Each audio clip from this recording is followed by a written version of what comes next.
ബലിപെരുന്നാളിനെതിരെ പരാമർശം നടത്തിയ ലോക്കൽ സെക്രട്ടറിയെ സിപിഎം പുറത്താക്കി. കോഴിക്കോട് പുതുപ്പാടിയിലെ ലോക്കൽ സെക്രട്ടറി പി.കെ. ഷൈജലിനെതിരെയാണ് നടപടി.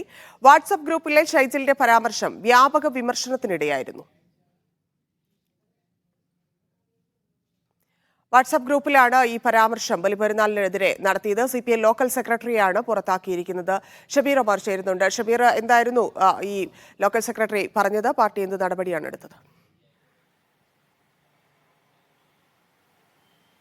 അതന്നെ താമരശ്ശേരി പുതുപ്പാടി ഗ്രാമപഞ്ചായത്തിൽ അവിടുത്തെ രാഷ്ട്രീയ കക്ഷികളും ഒപ്പം തന്നെ പഞ്ചായത്ത് ഭരണസമിതി അംഗങ്ങളുമെല്ലാം തന്നെ ഉൾപ്പെടുന്ന ഒരു പ്രാദേശിക വാട്സാപ്പ് ഗ്രൂപ്പിലാണ് ഈ വിവാദ പരാമർശം, ഈ കുറിപ്പ് പ്രത്യക്ഷപ്പെട്ടത്. CPM Puthuppadi local secretary P K. ഷൈജലാണ് ഇത്തരത്തിലൊരു കുറിപ്പ് ഈ ഗ്രൂപ്പിലിട്ടത്.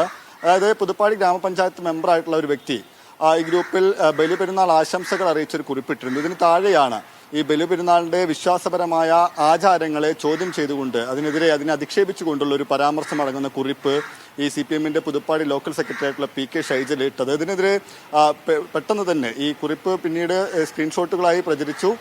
പുതുപ്പാടിയിലെ പ്രാദേശിക ഈ മുസ്ലിം സംഘടനകൾ ഒപ്പം തന്നെ മുസ്ലിം ലീഗിന്റെ പ്രാദേശിക കമ്മിറ്റിയെല്ലാം ഈ പരാമർശത്തിനെതിരെ രംഗത്ത് വന്നു. ഒപ്പം തന്നെ മുസ്ലിം ലീഗിന്റെ പ്രാദേശിക കമ്മിറ്റി, പുതുപ്പാടി പഞ്ചായത്ത് കമ്മിറ്റി താമരശ്ശേരി പോലീസിൽ പരാതിയും നൽകിയിരുന്നു. ഇതിന്റെ പശ്ചാത്തലത്തിലാണ് ഇപ്പോൾ CPM ഇദ്ദേഹത്തിനെതിരെ, ഈ ലോക്കൽ സെക്രട്ടറി പി.കെ. ഷൈജലിനെതിരെ നടപടിയെടുത്തിരിക്കുന്നത്, പാർട്ടി തല നടപടിയെടുത്തിരിക്കുന്നത്. ഇദ്ദേഹത്തെ ലോക്കൽ സെക്രട്ടറി സ്ഥാനത്ത് നിന്ന് നീക്കം ചെയ്താണ് പാർട്ടിയുടെ നടപടി. പകരം ഏരിയ കമ്മിറ്റി അംഗത്തിന് ലോക്കൽ സെക്രട്ടറിയുടെ താൽക്കാലിക ചുമതല നൽകിയിട്ടുമുണ്ട്. ആ നിലയ്ക്കാണ് ഇപ്പോൾ പാർട്ടിയുടെ ഭാഗത്തു നിന്നുള്ള നടപടി ഉണ്ടായിട്ടുള്ളത്. കഴിഞ്ഞ ദിവസങ്ങളാണ് ഇതുമായി ബന്ധപ്പെട്ട വിവാദങ്ങൾ, പെരുന്നാൾ ദിവസത്തിലാണ് ഈ കുറിപ്പ് വരുന്നത്, അതുമായി ബന്ധപ്പെട്ട് വിവാദങ്ങൾ ഉണ്ടാകുന്നത്. അല്ലെങ്കിൽ ഈ സ്ക്രീൻഷോട്ട് പ്രചരിച്ച് വരുന്ന ദിവസങ്ങളിലാണ്, കഴിഞ്ഞ ദിവസങ്ങളായാണ് ഈ പ്രചാരണം ഉണ്ടായത്. എന്തായാലും ഇദ്ദേഹത്തിന്റെ പരാമർശം മതസ്പർദ്ധ വളർത്തുന്നതാണ് എന്നാണ് ഈ പോലീസിന് നൽകിയ പരാതിയിൽ പറഞ്ഞത്. ഒപ്പം തന്നെ വിവിധ മുസ്ലിം മതസംഘടനകൾ ഇക്കാര്യമാണ് ചൂണ്ടിക്കാണിക്കുന്നത്.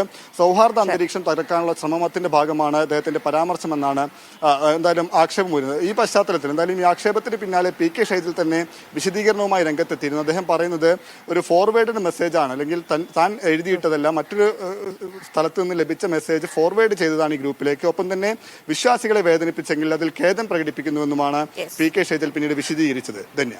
ശരി ഷബീർ.